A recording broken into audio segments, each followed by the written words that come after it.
Messieurs, avant de commencer, j'aimerais qu'ensemble nous entonnions l'hymne national marocain, un Nashid al-Watani. Merci de vous tenir debout. Merci.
Avant de commencer, je félicite d'abord notre équipe nationale d'avoir battu l'Espagne.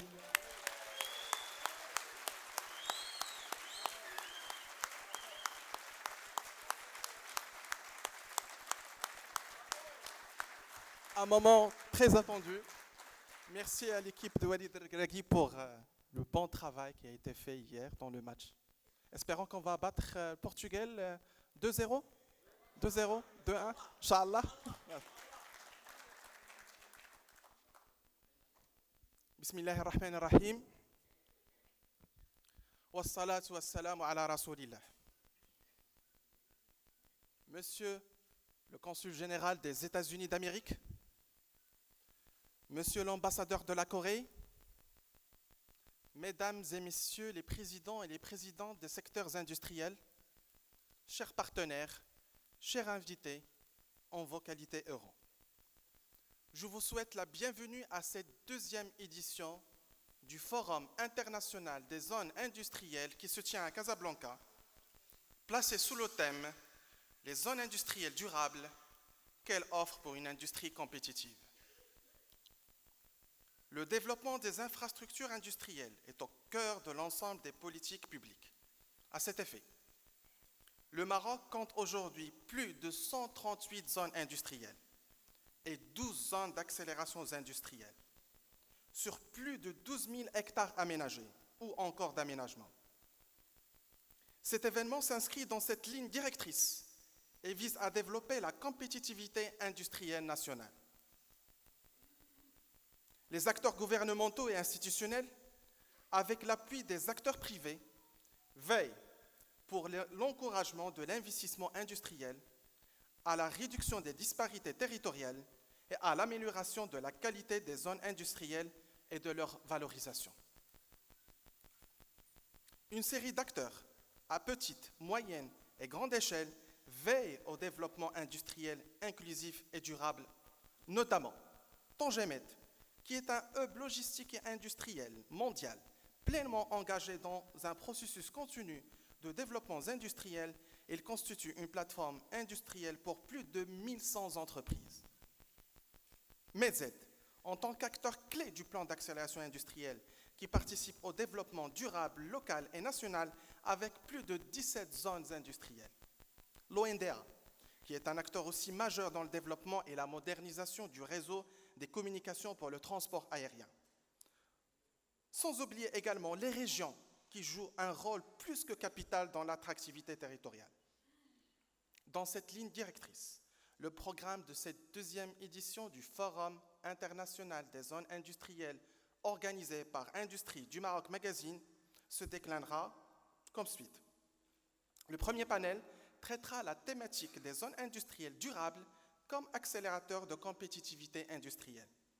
Quant au deuxième panel, il abordera la vision et les attentes des industriels concernant les zones industrielles de futur. S'agissant du troisième panel, il s'interrogera sur l'investissement, l'infrastructure et la décarbonisation comme moteur de zones attractives et performantes. Et le dernier panel traitera la question de l'offre territoriale pour les zones industrielles. Quant aux deux keynotes prévues, le premier est intitulé « Comment l'industrie de la défense américaine peut-elle faire partie du tissu industriel marocain ?» et sera animé par Youssef Mandour, un Marocain d'origine diplômé d'université militaire américaine et président directeur général de Far Group, une firme américaine spécialiste des systèmes de défense de la classe mondiale. Le deuxième keynote est sur le thème des zones économiques industrielles comme levier de croissance à l'international qui sera animé par Sim Ahmed Bennis, secrétaire général de l'Organisation africaine des zones économiques spéciales. Ces thématiques aussi pertinentes les unes que les autres seront traitées par une trentaine de spécialistes et d'experts de haut rang. À la fin, je voudrais exprimer mes remerciements à nos partenaires officiels, Maroc Force Emploi, avec à sa tête Madame Khadija Tsamta et l'Agence marocaine de développement des investissements et des exportations, ainsi qu'à nos partenaires Gold, Medz, Tanger Medzone, International Marketing Trade Center, Axial Facilities and Future Transatlantic Logistics, ainsi qu'à nos partenaires Silver, Africa Gaz, Far Group, Sakarax Medical, Maghreb Oxygène, Parc Industriel Ain Johra et Soft Group. Et les autres aussi partenaires, sans oublier l'imminente contribution de nos confrères de la presse. Sans plus tarder, je vous laisse avec le message enregistré de Monsieur le ministre du Commerce, de l'Industrie et du Commerce, Monsieur Riyad Mzour, qui s'excuse de ne pas faire partie de nous aujourd'hui, puisqu'il a une activité princière. Je vous laisse avec l'enregistrement de Riyad Mzour, le ministre de l'Industrie et du Commerce.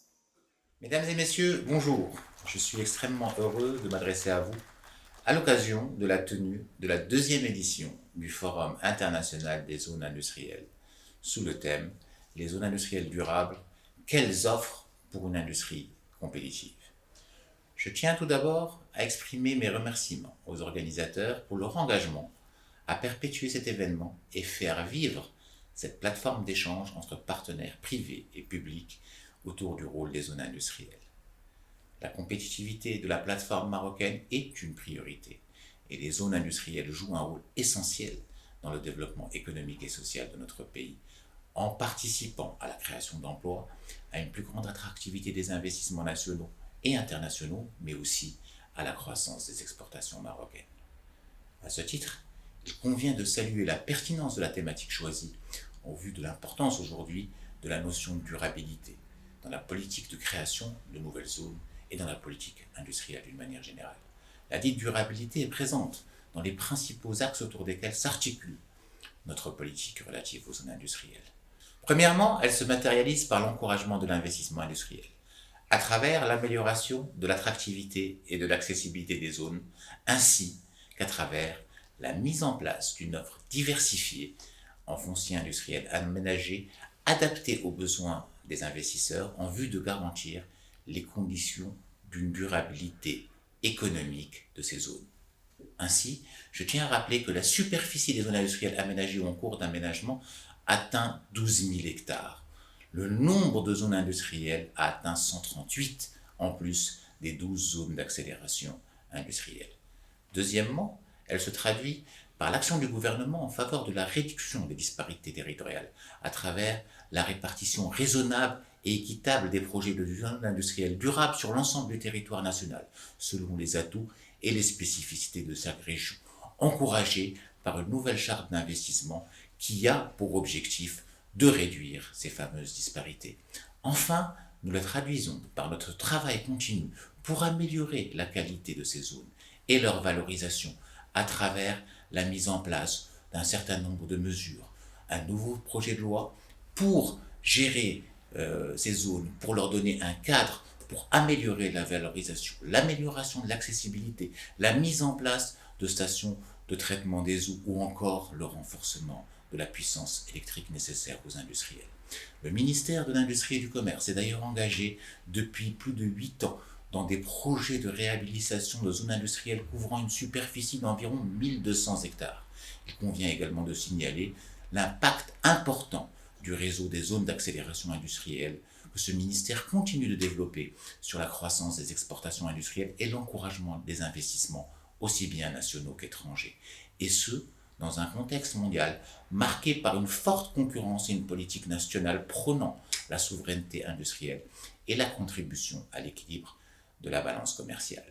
Ces zones d'accélération industrielle ont connu un fort succès en raison de la qualité de leurs équipements et des services qu'ils fournissent aux investisseurs. On compte à ce jour plus de 836 entreprises exportatrices installées et environ 140 000 emplois qui y ont été créés.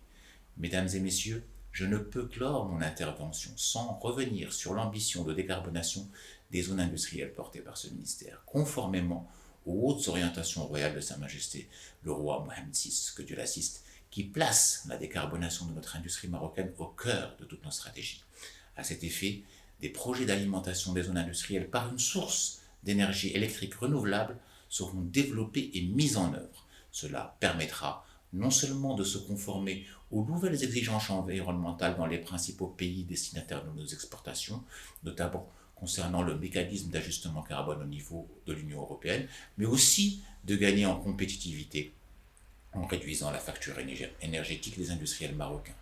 Je souhaite que le Forum international des zones industrielles puisse apporter l'éclairage nécessaire et favoriser l'échange de savoir et d'expertise sur ces thématiques de durabilité, devenues incontestablement un levier de compétitivité de notre économie à l'échelle internationale. Et je vous remercie pour votre attention.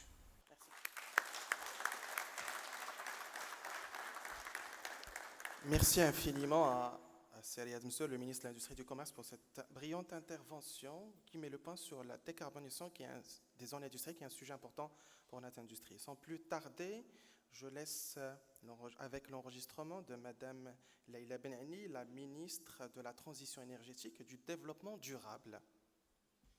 Mesdames et messieurs, bonjour. Il m'est très agréable de participer avec vous aujourd'hui à l'ouverture de cet important forum qui se penche sur une question très importante, les zones industrielles durables pour une industrie compétitive. Aujourd'hui, comme vous le savez, le secteur industriel se positionne comme une vraie locomotive de développement économique du Royaume et occupe la première place en termes de contribution à la richesse nationale et à la troisième en tant que pourvoyeur d'emplois après l'agriculture et le commerce. Et ce rôle primordial dans l'économie nationale place le secteur industriel vraiment au centre des enjeux de durabilité pour la transformation de l'industrie nationale vers une industrialisation durable, inclusive et basée sur la réduction des impacts environnementaux, l'utilisation efficace des ressources et la promotion des technologies propres.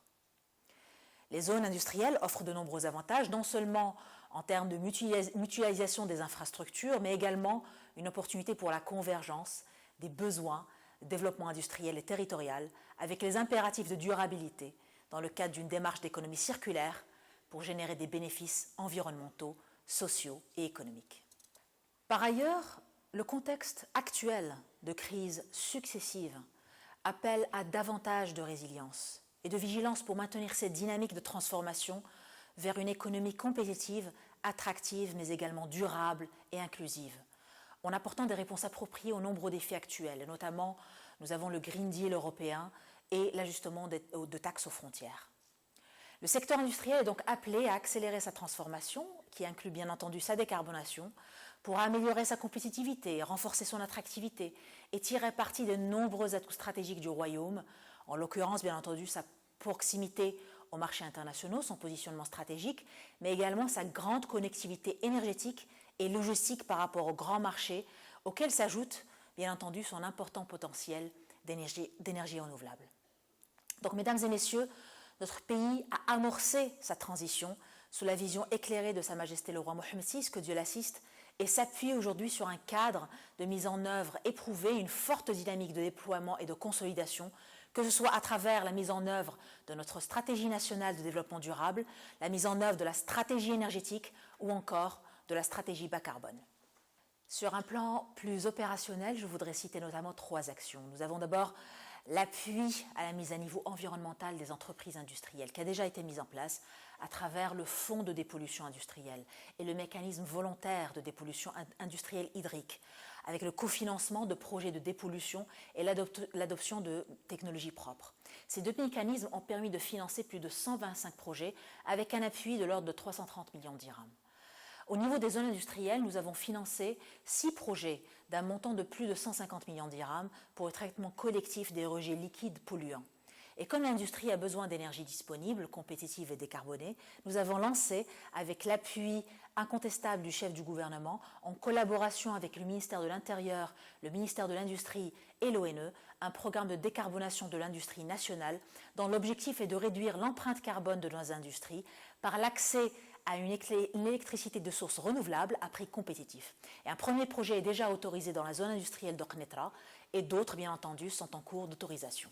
Avant de conclure, permettez-moi, mesdames et messieurs, de souligner le rôle important que doivent jouer les zones industrielles, qui se doivent être durables, pour, je l'espère, atteindre l'un des paris du nouveau modèle de développement, devenir le hub multisectoriel le plus attractif de notre région et tirer avantage de la position géographique du Maroc et des investissements très importants en infrastructures qui ont déjà été réalisés pour valoriser l'ensemble de nos potentialités économiques et proposer au monde des produits et des services marocains à forte valeur ajoutée, porteurs de savoir-faire, porteurs d'innovation et porteurs d'écosystèmes responsables. Je vous remercie, mesdames et messieurs, de votre attention et vous souhaite un excellent forum. Merci beaucoup. Merci infiniment à Madame la ministre, Madame Leïla Blali, la ministre de la Transition énergétique et du Développement durable. Sans plus tarder, je déclare ouvert les sessions et les panels et je passe la parole à Hassan Sharaf, notre maître de cérémonie, pour entamer les premières discussions. Merci.